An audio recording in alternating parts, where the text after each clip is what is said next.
Josephine's eyes snapped open to unfamiliar ceiling moldings. Ornate, expensive, wrong. Silk sheets whispered against her skin as she sat up, still wearing yesterday's wedding dress, now wrinkled and stained with grass and blood that wasn't hers. Quick pause. Tell me in the comments where you're watching from. If this story has you hooked, hit like and subscribe, because what's coming next is even more intense. The room was stunning. Floor-to-ceiling windows revealed manicured gardens, a marble fountain, walls that trapped sunlight like amber. Beautiful. A prison wrapped in luxury.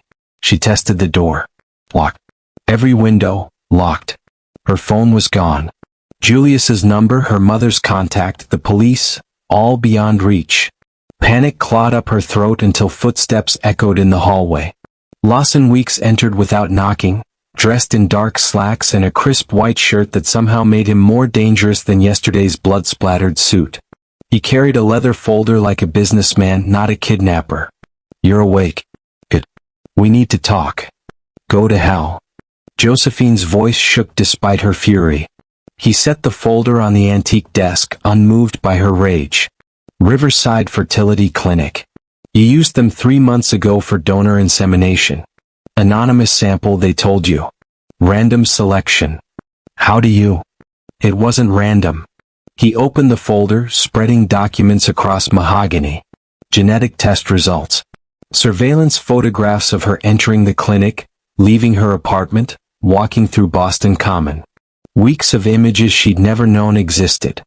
Dr. Simon Barlow deliberately switched your donor sample with my stored genetic material. Josephine's knees buckled. She gripped the desk edge, staring at paternity results that showed 99.9% probability. That's impossible. You're lying. I wish I was. Lawson's dark eyes held something unexpected, regret. His cousin Marcus Barlow runs Albanian operations in Boston. He orchestrated this to create leverage. You and that baby are weapons in a war you didn't know existed. No. But her voice cracked, because the evidence stared back at her with clinical precision. They've been following you for 2 months, Josephine. Waiting until you were far enough along, isolated enough. Your honeymoon in St. Lucia? He tapped another photo. Men watching her apartment building, faces she'd never noticed. They plan to take you there. Use the child to force my surrender of port territory. Then kill you when you are no longer useful. The room tilted. Josephine sank into the nearest chair, wedding dress pooling around her like a ghost of the life that died yesterday. This can't be real. I pulled you out of that wedding to save your life. Lawson's jaw tightened. Whether you believe me or hate me, for the next 7 months, you're staying right here where I can protect you. Josephine looked at the locked door, the beautiful bars of her cage, and understood with crushing clarity. Her safe, predictable future had shattered the moment she'd chosen that clinic. Now she belonged to a stranger. And the child growing inside her had made them both targets. 2 weeks of Cold War followed.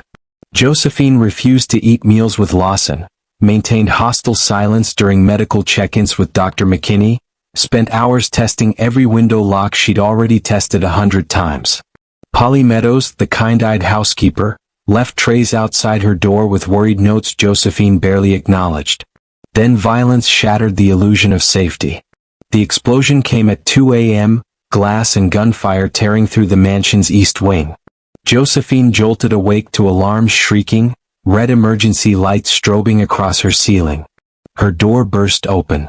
Lawson stood there in tactical gear, gun drawn, face carved from stone. Panic room. Now. What's happening? Albanian hit squad. 8 men. Move. He grabbed her arm, pulling her down hallways that echoed with automatic weapons fire. They reached a hidden door behind a bookshelf. Lawson shoved her inside a reinforced steel room lined with monitors showing every angle of the property. On the screens, Josephine watched her prison become a war zone. Masked men poured through breached windows. Lawson's security team engaged with brutal efficiency. Muzzle flashes lighting the darkness, bodies dropping in the garden she'd walked through yesterday. The violence was choreographed chaos, professionally executed death. Lawson appeared on 3 cameras simultaneously, moving like a predator through his own home. He shot a man climbing the stairs. disarmed another in hand-to-hand combat that ended with a neck snap Josephine heard through the speakers. Blood painted the marble floors she'd walked barefoot across, staining Persian rugs worth more than her old apartment. She watched him take a bullet to the shoulder, barely flinch, and keep fighting. The siege lasted 17 minutes. When silence finally fell, 8 attackers lay dead. 2 of Lawson's men were wounded. The mansion looked like a war memorial, bullet holes stitching walls, shattered crystal, the acrid smell of gunpowder seeping even into her sealed refuge. Lawson returned at dawn, blood seeping through his torn shirt, exhaustion carved into every line of his face. He opened the panic room door and found Josephine huddled in the corner, knees drawn up, staring at monitors still showing the aftermath. "Are you hurt?" His voice was rough, professional concern masking whatever he actually felt. Josephine shook her head, unable to speak. She'd watched people die. Watched this man kill without hesitation to protect what was his, including her. "They'll come again," Lawson said quietly, sinking against the doorframe like standing required too much effort. "Marcus won't stop until he has you or we're both dead. This is my world, Josephine. This is what I tried to spare you from by keeping you here. You're bleeding." The words came out steadier than she felt. "I've had worse." She stood on shaking legs, crossed to him, examined the shoulder wound with veterinary precision. Through and through, no arterial damage, but it needed treatment. "You need stitches." "Dr. McKinney?" "I can do it." Josephine met his dark eyes directly for the first time since the kidnapping. "I'm a veterinarian. I've closed worse wounds than this." Something shifted in his expression. Surprise, maybe respect. "All right." They moved to the kitchen. Josephine cleaned and sutured his shoulder while Polly Meadows made coffee with trembling hands, pretending the blood-stained foyer didn't exist.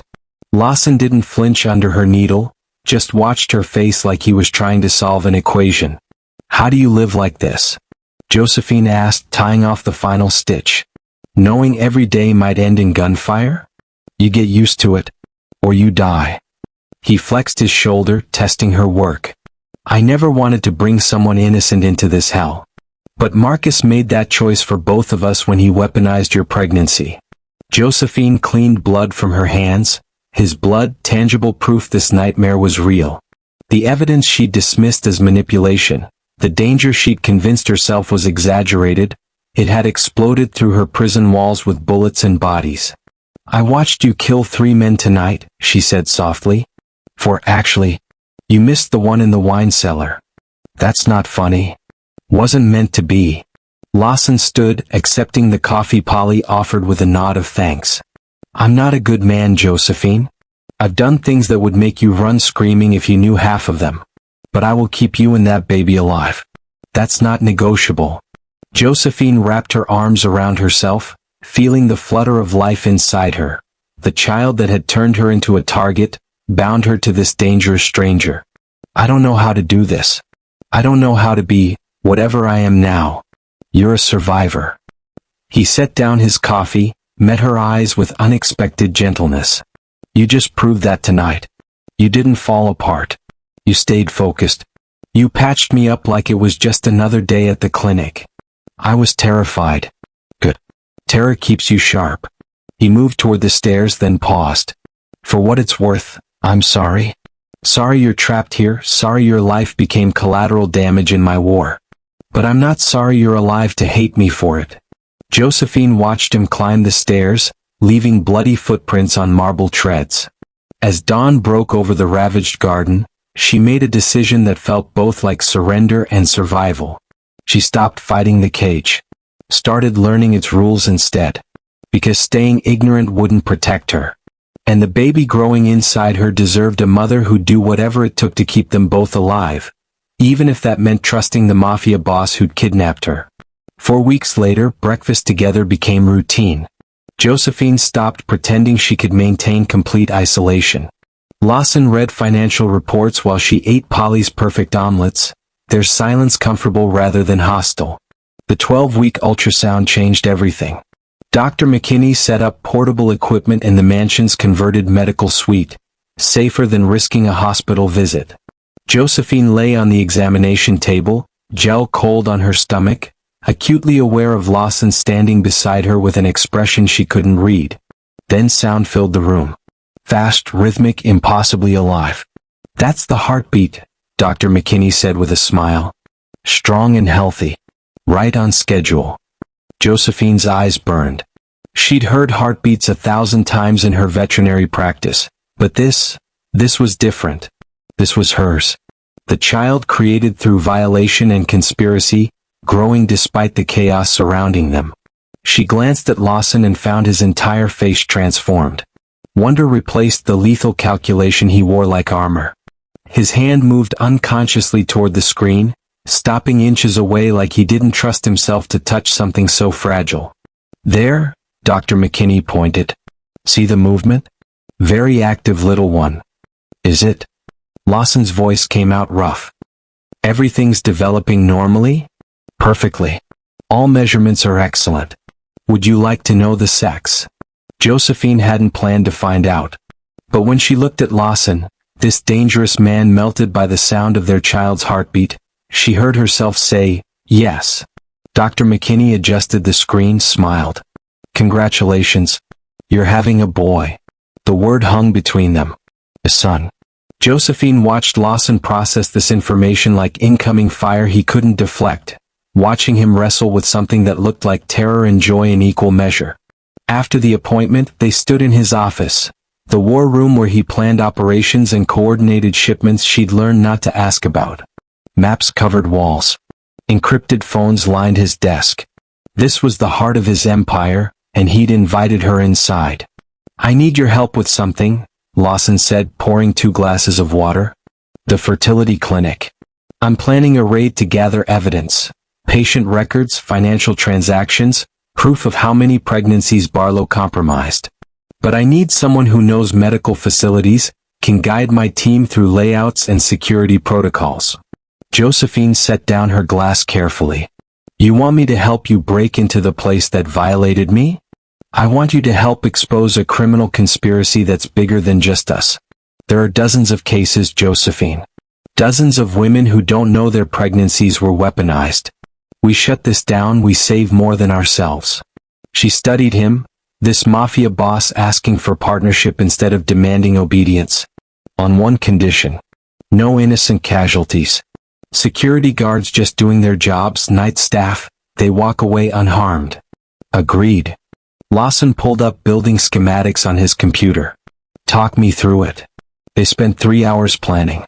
Josephine mapped routes, identified camera blind spots, pointed out security vulnerabilities from her visits to the clinic.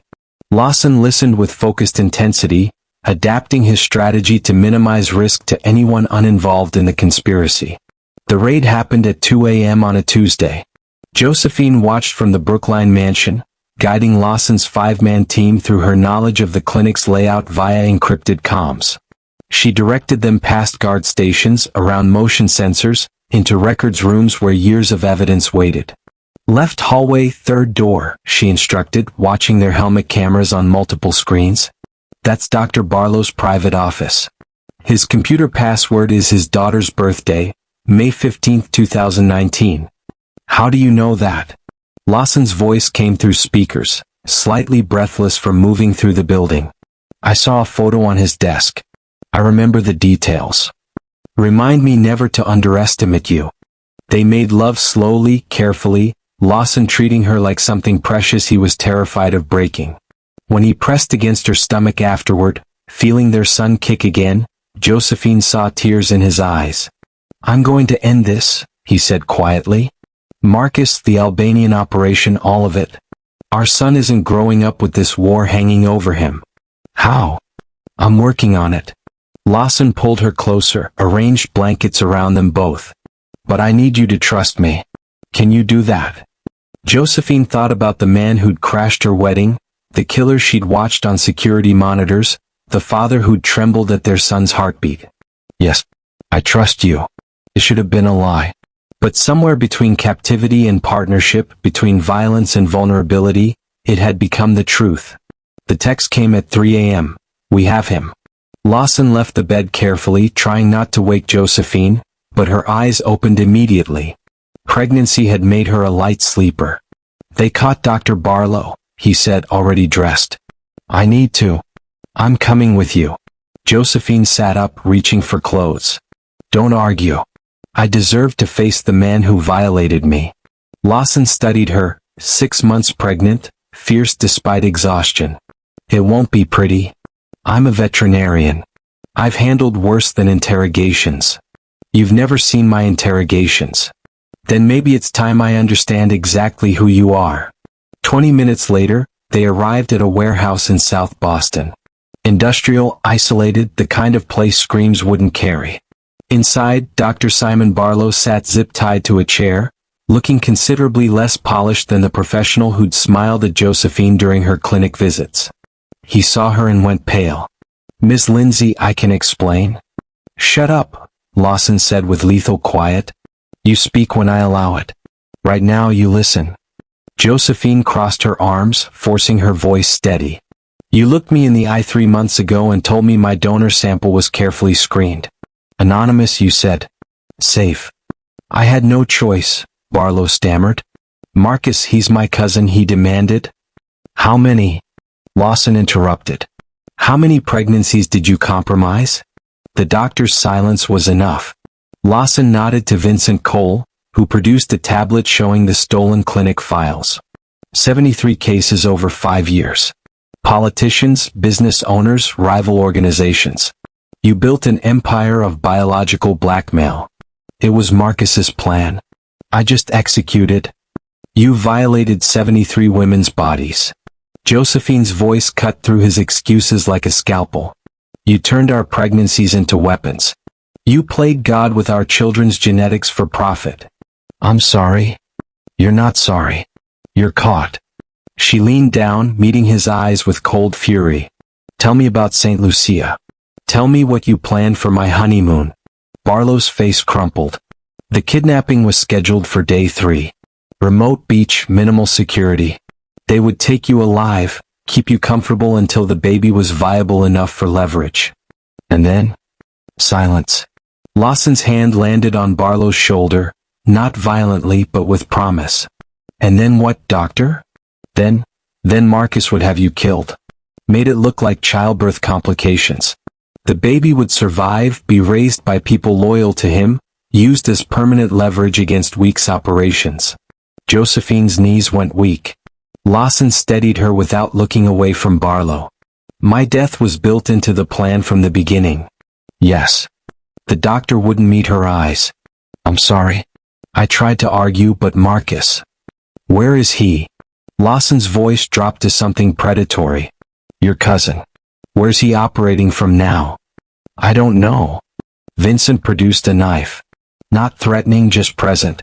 A reminder of how this could go. The fish processing plant, Barlow spilled immediately. South Boston. He runs operations from the offices above the warehouse floor. But you can't get to him there, it's a fortress, 20 armed men minimum. Let me worry about that. Lawson nodded to Vincent.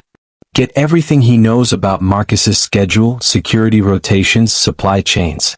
Then contact Agent Mitchell at the FBI. This one's going to federal custody with enough evidence to bury the entire clinic operation. As Vincent led Barlow away to a separate room, Josephine sagged against a support beam. Lawson came to her immediately, hands on her shoulders. You okay? They were going to kill me. Her voice shook. After I gave birth, after I'd served my purpose, they'd planned to murder me and steal our son. They're not going to get that chance. Lawson tilted her face up, forcing eye contact. I will end Marcus before he gets within a mile of you. That's a promise. Oh. You heard him. Fortress, 20 men. You can't just. I've taken worse odds. He kissed her forehead, lingering. But I need you to do something for me. What? When this is over, when Marcus is dead and the Albanian operation is dismantled, I need you to decide if you're staying because you want to or because you feel trapped. I need to know if what we have is real or just survival instinct. Josephine searched his face, this dangerous man who'd become her partner, her lover, the father of her son. You're asking me to choose you freely. I'm asking you to have the choice I took away when I crashed your wedding. His jaw tightened. You deserve better than Stockholm Syndrome disguised as love. And if I choose you anyway? Something vulnerable flickered across his expression. Then I'll spend the rest of my life making sure you never regret it. They left the warehouse as dawn broke, Josephine pregnant and fierce, Lawson planning a war. Behind them, Dr. Barlow spilled secrets that would dismantle a criminal empire. Ahead of them, the final confrontation with the man who'd started it all. But in that moment, driving through Boston's waking streets, Josephine made a decision that felt both terrifying and right. She reached for Lawson's hand, laced their fingers together. I'm already choosing you, she said quietly. Every day I stop fighting and start trusting, that's a choice. When this is over, I'll make it official. But you should know, I'm not staying because I'm trapped. I'm staying because leaving would hurt worse. Lawson brought her knuckles to his lips, kissed them gently. Then let's make sure we both survive long enough for you to keep that promise. Absolutely not. Lawson's voice was granite. You're 6 months pregnant. I'm not using you as bait. Josephine set down the invitation to the New England Aquarium Conservation Gala, the one she'd been scheduled to speak at before her wedding, before everything. You need to draw Marcus out. He won't resist a public opportunity. Find another way. There is no other way. She spread documents across his desk, security layouts, guest lists, tactical advantages. I was invited to speak months ago. The event's been publicized. If I show up, Marcus will come. He can't pass up a chance at me when I'm exposed. Which is exactly why you're staying here. Lawson. Josephine moved around the desk, forcing him to look at her. Our son can't grow up in hiding. This threat needs to end. And I'm tired of being protected. I want to be part of ending this. If something goes wrong, then surround me with your entire security team. Infiltrate the venue. Plan for every contingency. She pulled up the aquarium's floor plans. But use the leverage you have. Me. The argument lasted 2 days. Lawson brought in Dr. McKinney, who warned about stress on the pregnancy. Josephine countered that living under constant threat was worse. He proposed alternative strategies. She systematically dismantled each one, proving her tactical mind had been sharpened by months of watching his operations. Finally, in his bedroom at midnight, exhausted from fighting, Lawson surrendered. If we do this, if you follow every protocol. Bulletproof vest modified for pregnancy. Extraction plan. Abort signal if anything feels wrong. Agreed. And if I tell you to run, you run. No arguing, no heroics. Josephine kissed him softly. I trust you to keep us safe. I wish I trusted myself as much. 3 days of preparation followed. Lawson's people infiltrated aquarium security, staff, even catering. Every angle covered, every contingency planned. Vincent would be her shadow. Dr. McKinney on standby. Extraction vehicles positioned at 3 exits. The night of the gala, Josephine dressed in an emerald maternity gown that made her feel powerful instead of vulnerable. Lawson helped with her necklace, hands lingering on her shoulders. Last chance to back out, he murmured. Not a chance. She turned, cupped his face. We end this tonight. The aquarium glowed with soft blue lighting from massive tanks. Hundreds of guests mingled beneath suspended whale skeletons, champagne flowing. Boston's elite gathered for marine conservation. Josephine delivered her presentation on sea turtle rehabilitation with confidence honed by years of veterinary work, scanning the crowd for threats between slides. She spotted him during the Q&A session. Marcus Barlow stood near the shark tank, flanked by 6 men trying to look like businessmen. His eyes locked on Josephine with predatory focus, a hunter who'd found his prey finally vulnerable. Josephine activated the hidden mic in her necklace. Target acquired. East Side Shark Exhibit. Confirmed. Lawson's voice came through her nearly invisible earpiece. Stay calm. Finish your presentation. She answered 3 more questions about marine biology, mind racing through the plan. Marcus wouldn't attack here. Too many witnesses, too much security. He'd wait for transition, for her to move somewhere isolated. The presentation ended with polite applause. Josephine descended from the podium, accepting congratulations from donors, moving deliberately toward the private research wing where special tours for major contributors would happen. Marcus followed. The research wing was darker, quieter, massive tanks creating an underwater cathedral. Josephine walked past jellyfish exhibits, feeling her son kick as if sensing danger. Vincent shadowed 15 feet behind, two more security disguised as marine biologists. Mrs. Weeks, Marcus's voice came from behind her. Or should I say Ms. Lindsay? Hard to know which name fits a woman in your complicated position. Josephine turned slowly. 6 men surrounded her at strategic points. But she'd chosen this ground carefully. Security cameras, multiple exits, Lawson's entire team positioned throughout the building. Mr. Barlow. I wondered when you'd introduce yourself properly. His smile was a predator's expression. You've caused me considerable trouble. A simple biological leverage play became far more complicated than necessary. Because you underestimated how far Lawson would go to protect his child. His leverage, Marcus corrected. Children are tools, Ms. Lindsay. Weapons in wars men like Weeks understand. You were never a person to him, just an incubator for his genetic continuation. You're wrong. Josephine's hand rested on her belly. And that mistake is going to cost you everything. Bold words for a woman surrounded by my men. Look again. Marcus glanced around. His 6 men were still positioned. But now Lawson's 15 security personnel had materialized from shadows, staff uniforms, tour groups. Weapons drawn, exits blocked. Lawson emerged from behind the shark tank, gun trained on Marcus with professional precision. You walked into an aquarium and forgot the most important rule of survival. Know your terrain. Weeks. Marcus's composure cracked slightly. Killing me here. I'm not killing you. Lawson moved closer, protective stance positioning himself between Josephine and any threats. That would be too quick. Too merciful for what you plan to do to her and my son. FBI agents flooded through side entrances. Agent Mitchell's team, coordinated with Lawson's security in the first genuine cooperation between criminal and law enforcement Josephine had witnessed. Marcus Barlow, Mitchell announced, you're under arrest for conspiracy to kidnap, attempted murder, human trafficking, and 73 counts of criminal medical fraud. As they cuffed him, Marcus locked eyes with Josephine. You think this is over? My organization is finished, Lawson interrupted. Your cousin gave us everything before federal custody. Your port operations are seized, your supply chains cut, your people rolled or dead. You've got nothing left but a prison cell and knowledge that you lost to a veterinarian and a baby you tried to weaponize. Josephine stepped forward, ignoring Lawson's protective instinct. You made 2 mistakes.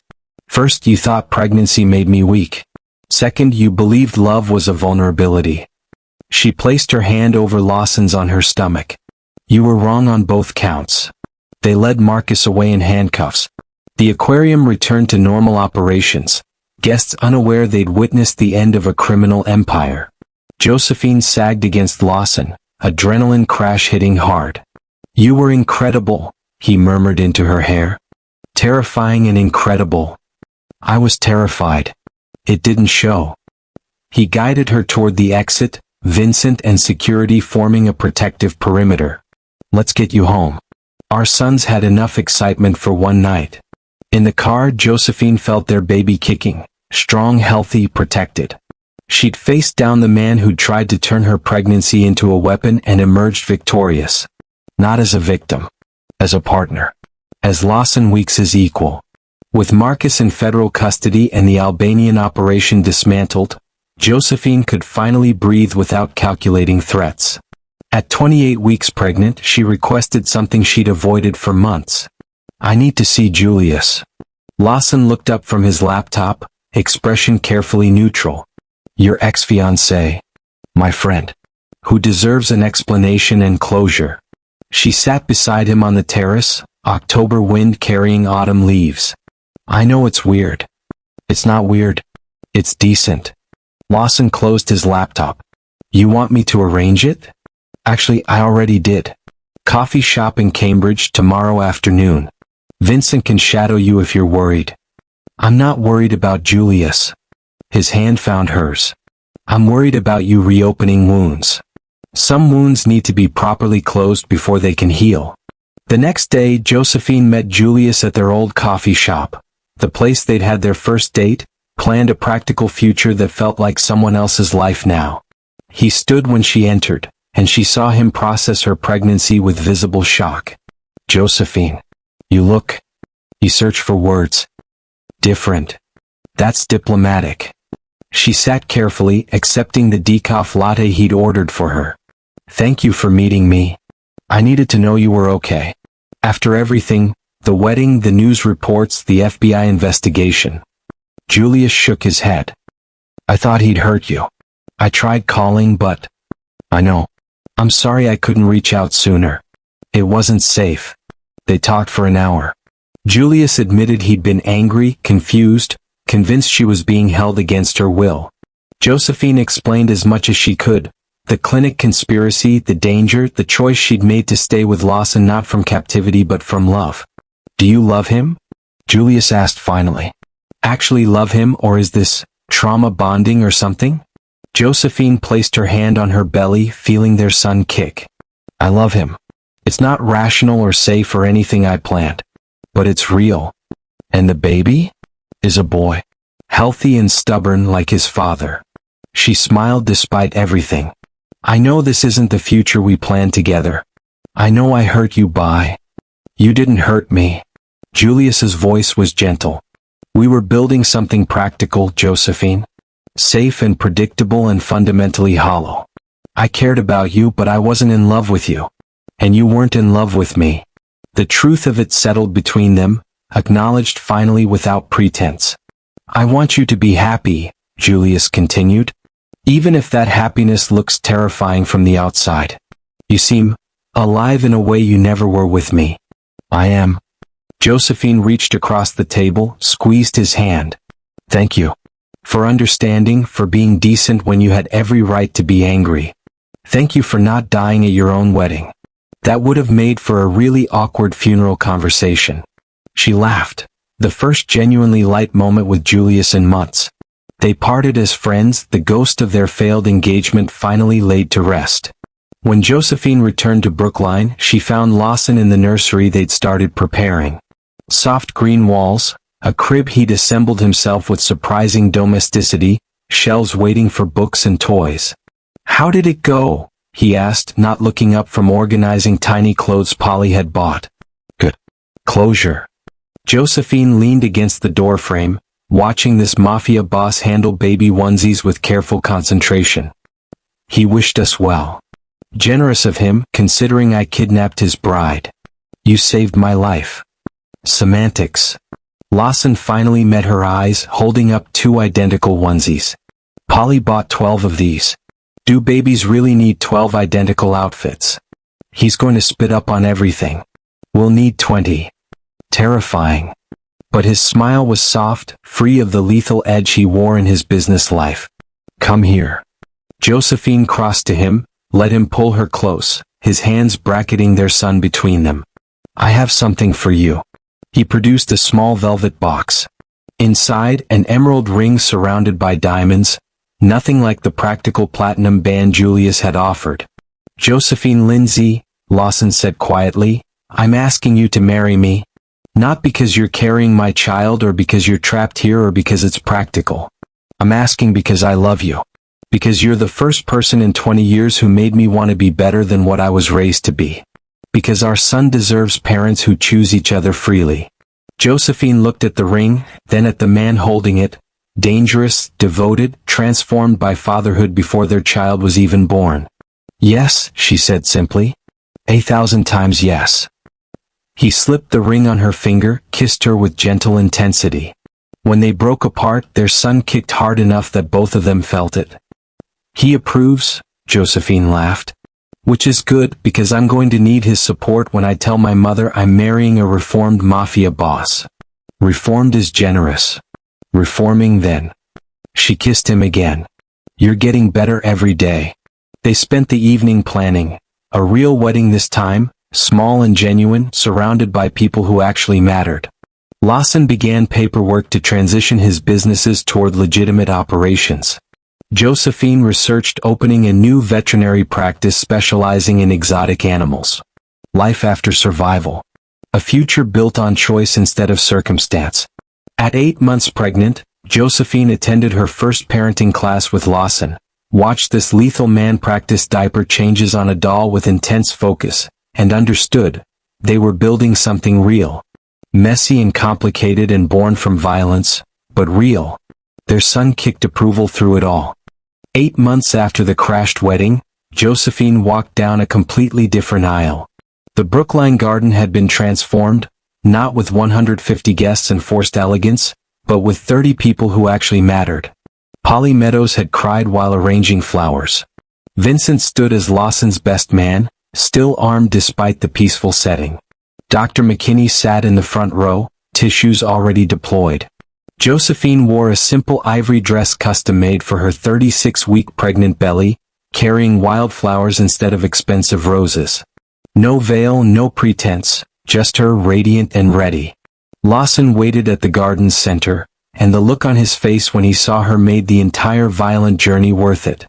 "You're beautiful," he murmured when she reached him. "You're biased. Completely. Don't care." They'd written their own vows. Lawson went first, voice steady despite the emotion Josephine could see him fighting. "Josephine, 8 months ago I crashed your wedding and destroyed the safe life you'd planned. I'd say I'm sorry, but we both know I'd do it again to save you. What I am sorry for is the fear, the captivity, the violence you've endured because of who I am and what I do." He took her hands, grounded by her touch. "I promise to be better than what I was raised to be. To protect our family without becoming the monster I've fought my whole life. To honor your strength, your compassion, your stubborn refusal to be a victim even when circumstances tried to make you one. I promise to love you and our son with everything I have, which might be dangerous and complicated, but it's real." Josephine's turn. She blinked back, tears cleared her throat. "Lawson, you kidnapped me. Let's be honest about how this started." Gentle laughter from their small gathering. "But somewhere between captivity and partnership, you became the person I chose. Not because I'm trapped, not because of biology or Stockholm Syndrome, but because you've shown me what love looks like when it's fierce enough to move mountains. You've been gentle with our son, patient with my anger, vulnerable in ways I know terrify you." She squeezed his hands. "I promise to challenge you, support you, love you through whatever comes, even when you're being an overprotective pain in the ass. I promise to be your partner, not your captive. And I promise our son will grow up knowing his father is a good man trying to be better. I now pronounce you husband and wife," the officiant said with a smile. "You may." Lawson kissed her before the sentence finished. Josephine kissed him back, hands on his face, feeling their son kick between them in what felt like approval. The celebration was simple. Food, music, people who'd helped them survive. Josephine danced carefully with Lawson, swaying in the garden as October sunset painted everything gold. "How are you feeling?" he asked, hand protectively on her lower back. "Happy. Tired. Like I might have overdone?" She stopped, breath catching. "Lawson. What's wrong?" "Nothing's wrong." Josephine looked up at him, eyes wide. "But I think our son decided not to wait for the honeymoon." Her water broke 10 minutes later. The next 12 hours were a blur of contractions, hospital rooms, Lawson holding her hand through every push while looking like he might pass out from vicarious pain. Dr. McKinney coached them through transition. Josephine screamed threats about what she'd do to Lawson if he ever got her pregnant again. He took it all with unexpected calm, whispering encouragement even as she crushed his fingers. At 4:47 a.m., Thomas Lawson Weeks entered the world screaming his displeasure. 8 pounds 2 ounces of healthy, furious baby. The nurse placed him on Josephine's chest and everything else disappeared. This tiny human they'd made through conspiracy and violence and unexpected love, now real and perfect in theirs. "He's beautiful," Lawson's voice cracked. "Josephine, he's perfect. He has your nose. Poor kid." But Lawson was crying, unashamed, touching their son's tiny hand with reverence. Thomas gripped his father's finger with surprising strength, and Josephine watched the transformation complete itself. Mafia boss to devoted father in a single moment. You did it, Lawson kissed her forehead. You're incredible. We did it. Josephine adjusted Thomas, exhausted and euphoric. Our family. 24 hours later, they brought Thomas home to Brookline. The mansion that had been her prison now felt like a sanctuary, safe walls protecting what mattered most. Polly had prepared the nursery with military precision. Security was tighter than Fort Knox. That first night, Josephine found Lawson sitting in the nursery darkness, Thomas sleeping in his arms, both of them perfectly still. You okay? She whispered. I'm terrified, he admitted. I know how to run an empire, how to fight, how to survive. I have no idea how to be a good father. Josephine sat beside him, rested her head on his shoulder. Neither do most new parents. But you love him. That's the most important part. I love you both more than I knew I could love anything. He looked at her, vulnerable in the dimness. Thank you. For choosing me. For giving me this. Thank you for crashing my wedding. For fighting for us even when I hated you for it. She kissed him softly. To become the man I'd choose 1,000 times over. Thomas stirred between them, already demanding attention. They spent the night taking turns with feedings, diaper changes, staring at their son in wonder. Outside, Boston continued its endless motion. Inside, a family forged in fire learned the gentle art of peace. 6 months melted into routine, the beautiful, exhausting chaos of new parenthood. Thomas proved to be exactly as stubborn as both his parents, with Lawson's dark eyes and Josephine's determined chin. He screamed his displeasure when hungry, cooed at bird sounds from the garden, and grabbed everything with surprising grip strength that made Lawson joke about future boxing careers. Josephine's exotic animal practice flourished in a renovated brownstone in Cambridge. She worked part-time, specializing in avian medicine and reptile care, building a reputation that had nothing to do with her complicated past. One Tuesday afternoon, Thomas sat in his carrier near her desk, babbling at X-rays of an injured macaw while Josephine consulted with a worried parrot owner. Your son's going to be a veterinarian, her assistant Maria predicted, watching Thomas study the bird images with intense focus. Or a criminal mastermind, Josephine laughed. He already has the strategic planning down, cries exactly when I'm busiest. Lawson arrived early to pick them up, freshly showered from what he called boring legal shipping meetings, with a straight face that didn't quite hide his satisfaction. The transition to legitimate business had been challenging, but he'd discovered he was as good at legal enterprise as he'd been at criminal operations, just with considerably less bloodshed. How was your day? He asked, kissing Josephine while scooping Thomas from his carrier. Saved a cockatoo's wing. Usual Tuesday. She gathered her things, watching father and son together, Lawson making ridiculous faces that sent Thomas into giggles. How were your boring meetings? Profoundly dull. Signed contracts, reviewed shipping routes, didn't threaten anyone with bodily harm even once. I'm so proud. They drove home through October traffic, discussing nothing important and everything that mattered. Thomas's upcoming 6-month checkup, whether they needed to repaint the nursery, what to make for dinner. Normal couple problems, beautifully mundane. Brookline Mansion still had upgraded security, but it felt less like a fortress now. More like a home where a family lived, protected but not imprisoned. They'd converted one wing to Josephine's home office. Lawson worked mostly from the study. Thomas had taken over every other room with his expanding collection of toys. After Thomas's bedtime, a production involving 3 stories, 2 diaper changes, and 1 nursing session, Josephine and Lawson sat on the terrace watching Boston's lights shimmer across the harbor. Do you ever regret it? Josephine asked quietly.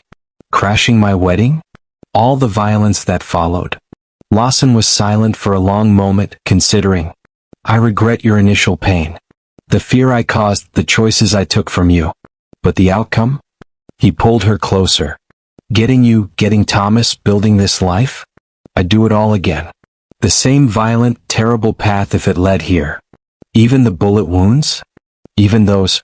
Small price for everything after. Josephine rested her head on his shoulder, feeling the truth of it settle. I should regret loving you. You kidnapped me, destroyed my planned future, dragged me into a criminal war. But leaving would hurt worse than staying ever did. This life, messy and complicated and born from chaos, it's mine. Ours. And I wouldn't trade it for all the safe, practical futures in the world. Inside, Thomas made sleepy sounds through the baby monitor. Both parents tensed automatically, listening, but he settled back into sleep. They relaxed again, practiced now in distinguishing real cries from dream noises. He's going to grow up asking questions eventually, Josephine said. About how we met, what you did before, why security follows us everywhere. We'll tell him the truth. Age-appropriate versions, but the truth. Lawson's hand found hers. That sometimes life brings impossible circumstances. That his mother is the strongest person I've ever known. That love doesn't always start pretty, but it can become something beautiful if you're willing to fight for it. And that his father crashed a wedding like a complete maniac? That too. He kissed her temple. Though I prefer, strategically interrupted an ill-advised ceremony. Potato, potato. They sat in comfortable silence, watching the city breathe beneath them. 6 months ago, Josephine couldn't have imagined this peace. A year ago, she'd been planning a wedding to the wrong man, carrying a pregnancy she thought was safely anonymous, building a life that looked perfect from outside but felt hollow within. Then violence and biology and impossible choices had rewritten everything. Thomas was the result of conspiracy and medical violation. Their relationship was born from kidnapping and forced proximity. By every logical measure, this family shouldn't exist, shouldn't work, shouldn't have transformed into something real. But love doesn't care about logic. It doesn't follow safe plans or respect proper timelines. Sometimes it crashes through gates with armed men and impossible claims.